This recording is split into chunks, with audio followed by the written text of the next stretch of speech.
मानस श्रृंखला में आज का विषय भक्ति। समय के साथ देश में भक्तों की भीड़ बढ़ रही है। भक्ति के लिए नाना प्रकार के अभियान चल रहे हैं। प्रवचन, समारोह, जुलूस आदि के नित नए आयोजन हो रहे हैं। प्रश्न यह है कि भक्ति सार्वजनिक विषय है अथवा निजी विषय। भक्ति का अर्थ है अंग या अंश हो जाना। मैं कार में बैठकर जा रहा हूं, तब मैं कार का अंग हूं, अर्थात कार का एक भक्त हूं। ईश्वर भक्ति भी तब ही मानी जाएगी जब मैं ईश्वर का सानिध्य ग्रहण कर लूं। इससे पहले मैं भक्त की परिभाषा में नहीं आ सकता।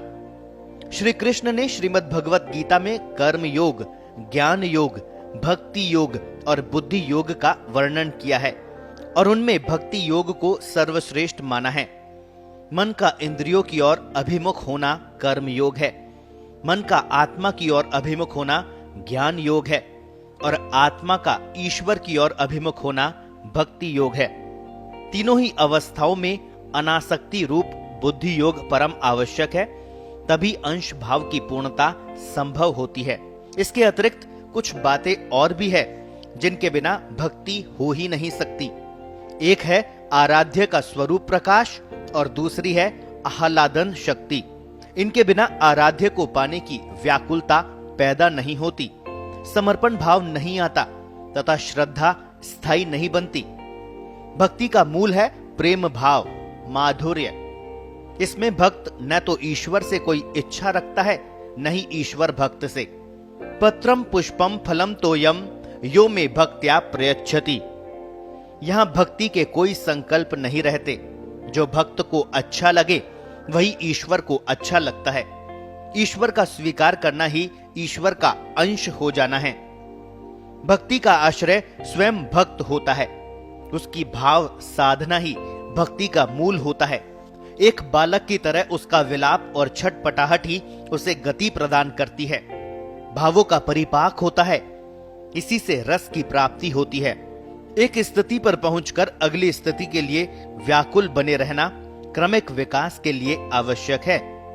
कई बार इस प्रस्फुटन के लिए बाह्य गुरु का प्रारंभ में सहारा लिया जाता है। प्रस्फुटन के बाद उसकी भी आवश्यकता नहीं रहती। ईश्वर को प्रसन्न करने के माध्यम अनेक हैं। प्राय लोग संकट की घड़ी में कुछ मांगने के लिए अनुष्ठान करते हैं, ईश्वर को याद करते हैं। कुछ की मान्यता है कि पूजा आराधना से ईश्वर प्रसन्न होंगे तो मेरा कल्याण होगा। मुझे ईश्वर ने बनाया है तो मेरा धर्म है उसकी भक्ति करना। ऐसा सोचने से भक्ति का भी अहम पैदा हो जाता है, किंतु वह वास्तव में भक्ति नहीं होती। इसमें व्यक्ति का चिंतन खंड खंड हो जाता है। परोक्ष प्रिया वै देवः। भक्त चाहता है कि जिस प्रकार बालक को देखकर माँ बाप प्रसन्न होते हैं, उसी प्रकार ईश्वर भी प्रसन्न हो। वह ईश्वर की प्रसन्नता के लिए भक्ति करता है, खुद के लिए नहीं। वैसे भक्ति वैज्ञानिक भाषा में सत्य की खोज है।